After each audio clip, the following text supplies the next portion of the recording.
From that corner here to there were shops. I could name every shop. See, there you can see decimated the community there. Because there, the Moseley Roads, they took all the shops, the school, the fire station, which is still there now, which is Highgate Square. And that corner there was Seegers, the Jewish barbers. Sorry, wrong, the Jewish tailors. Susan was the daughter, and Roger was the son. Susan and Roger Seeger. Can't remember the best name because he wasn't allowed to talk to him then, guys. Why weren't you allowed to talk to them? Kids were seen but not heard. If you did, you over the hoodie. That's why I always got into some trouble. You know, getting like a white lad of 13 going into an Afro-Caribbean shop at 13 in the 60s, trust me, it just didn't happen. You knew what you was going to get. Oh, yeah. So what was next to Daughter Turner's, the paper shop, he had a double one. He sold everything.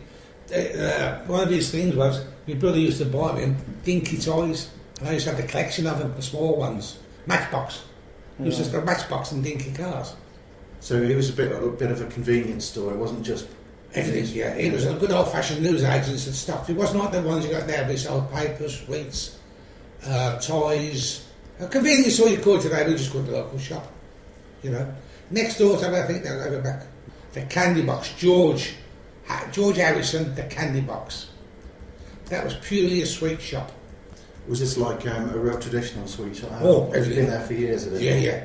Now this is where you start getting into families here, because his father-in-law had a veg shop in Leopold Street, where my father sold him firewood from our business. That was Harrison's as well. Fruit and vegetables? Yeah, we called him, well, everything, we called him Old Man Harris. You know, that's how you did it. You go, get to Old Man's Harris shop or go to George's, you know what I mean? That's how they defined it. Then you had the dry cleaners. No, sorry, wrong. You had Beasley's electrical people. George Beasley. His wife's only just passed away last year, she was over 100. They did all the electrical stuff. George and he had his son named George. George and Leslie Beasley. Two Georges and Leslie. My brother was in Egypt with George, in 1951.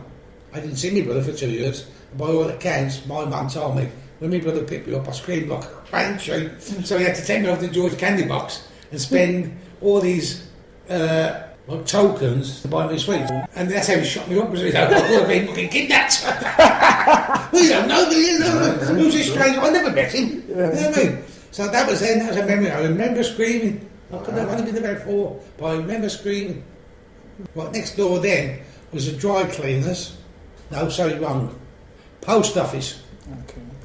And I loved that one because that's the first time I ever seen an A and B telephone boxes by the post office. And they had the old pull chain. For a telephone?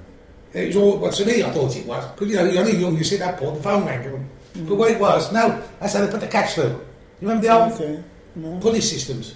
No. What did it used to do? The co-op invented it. You put money in this tube. So you bought that for £200. You put the £200 in this tube, get the receipt off her. She pours it, goes to the office.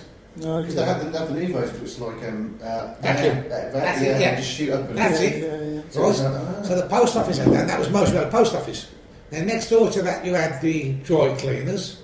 Must have been a really vibrant area, that little bit there. Must have been really Exactly. This is where my father made money, you see.